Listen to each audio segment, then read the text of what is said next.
સુરતમાં વરસાદે વધારી ગરબા આયોજકોની ચિંતા, નવરાત્રી મહોત્સવ પર વરસાદનું વિઘ્ન। સુરતમાં કરોડોના ખર્ચે નવરાત્રી મહોત્સવના આયોજન, સતત વરસાદથી પંડાલ પરિસરમાં વરસાદી પાણી અને કીચડનું સામ્રાજ્ય। નવરાત્રી મહોત્સવના પાર્કિંગ વિસ્તારમાં ભરાયા વરસાદી પાણી। ખેલૈયાઓ વાહનો ક્યાં પાર્ક કરશે તેની આયોજકોને ચિંતા। નવરાત્રી આયોજકોના કપચી રેતીથી ગ્રાઉન્ડ સમતલ કરવાના પ્રયાસ। સુરત શહેરમાં ભારે વરસાદ વરસ્યો અને પાણી થઈ ગયું છે, ત્યારે નવરાત્રી પંડાલો પણ બાકાત નથી। સીધી તસવીરો તમે જોઈ શકો છો।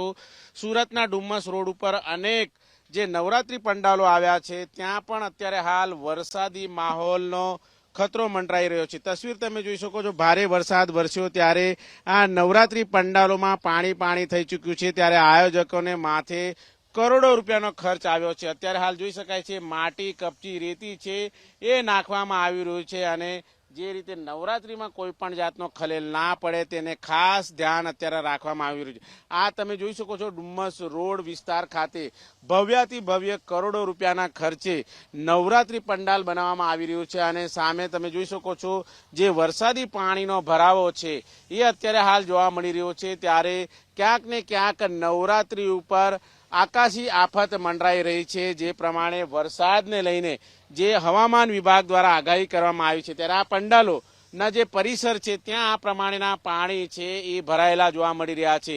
જોકે આયોજકો છે નવરાત્રી સુપેરે પાર પડે તેના માટે અનેક પ્રયાસો કરી રહ્યા છે, પરંતુ આકાશી આફત કહી શકાય। આ જે વરસાદી પાણીનો ભરાવો છે એ વરસાદી પાણીના ભરાવાના કારણે ઠેક ઠેકાણે આ જ પ્રકારના નજારા છે એ જોવા મળી રહ્યા છે। જે રીતે ભારે વરસાદ વરસ્યો, સુરતના અલગ અલગ વિસ્તારોમાં પાણી ભરાયાના તસવીરો સામે આવ્યા, ત્યારે નવરાત્રી પંડાલ પરિસરની અંદર પણ વરસાદી પાણીનો ભરાવો જોવા મળી રહ્યો છે, જેનાથી જે ગરબા રસિકો છે તેનામાં ચિંતા વ્યાપી છે।